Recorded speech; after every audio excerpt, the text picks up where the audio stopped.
आने वाला समय न्यूक्लियर पावर का नहीं, सेमीकंडक्टर पावर का होने वाला है। अब इस एआई की दौड़ में जो कंट्री सेमीकंडक्टर को कंट्रोल करेगी वही होगी दुनिया की असली सुपर पावर। तो दोस्तों, बात है 1980 के दशक की, जब लगभग सभी प्रमुख कंप्यूटर चिप्स सिर्फ और सिर्फ अमेरिका में बनती थी। लेकिन उसी समय एक अमेरिकन गवर्नमेंट रिपोर्ट सामने आती है जिसमें पता चलता है कि इन सेमीकंडक्टर बनाने वाली कंपनीज के अंडरग्राउंड टैंक से ट्राइक्लोरोइथाइलिन लीक हो रहा है और वो सीधे जाके ग्राउंड वाटर में मिल रहा है। और ये ट्राइक्लोरोइथाइलिन पर्यावरण के लिए काफी खतरनाक था, यहाँ तक कि इससे कैंसर जैसे रिस्क भी बढ़ जाते थे।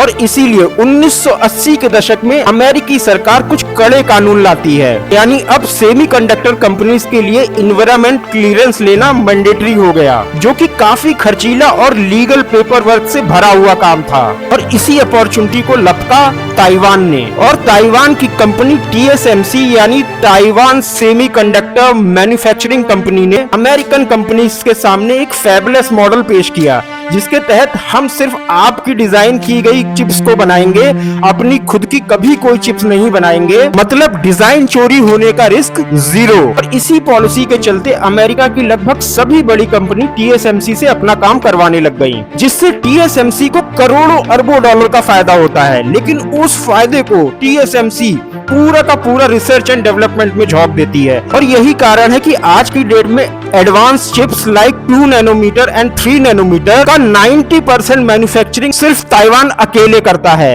अब दोस्तों, हम जानते हैं कि ताइवान और चाइना के बीच में कुछ जियोपॉलिटिकल इश्यूज हैं, और इसीलिए अमेरिका लेकर आता है चिप्स एंड साइंस एक्ट 2022, जिसमें अमेरिका 280 बिलियन डॉलर खर्च कर रहा है दोबारा से अपने यहाँ सेमीकंडक्टर मैन्युफैक्चरिंग प्लांट को सेटअप करने के लिए। इसीलिए अमेरिका ने अपनी टेक कंपनी जैसे कि एप्पल का सहारा लिया और कहा कि हमें सेफ्टी और सिक्योरिटी का ध्यान रखते हुए अपनी चिप्स अमेरिका की धरती पे ही बनानी पड़ेगी। और एप्पल अकेले TSMC की कुल कमाई का 25% से ज्यादा कंट्रीब्यूट करता है। और यही कारण है कि खुद TSMC को आज की डेट में अमेरिका आना पड़ा। और इतना ही नहीं, सैमसंग, इंटेल और अन्य बहुत सारी कंपनी का मैन्युफैक्चरिंग प्लांट आज की डेट में अमेरिका में है। तुमको एक और इंटरेस्टिंग बात बताता हूँ, आने वाले समय में AI/ML इंजीनियर से ज्यादा डिमांड VLSI डिजाइन इंजीनियर की होगी। तो जो स्टूडेंट्स हैं ध्यान रखें। अब आप पूछोगे कि भैया हमारा इंडिया क्या कर रहा है इसमें, तो भारत सरकार भी इस सेमीकंडक्टर युद्ध में कूद चुकी है अपने मिशन सेमिकॉन इंडिया के साथ। लेकिन हाँ, इंडिया का सफर थोड़ा ज्यादा लंबा है और पॉलिटिशियंस की प्रायोरिटी भी हमेशा से सवालों में रही है, जब आप कार में गन्ने का जूस डलवा रहे हो।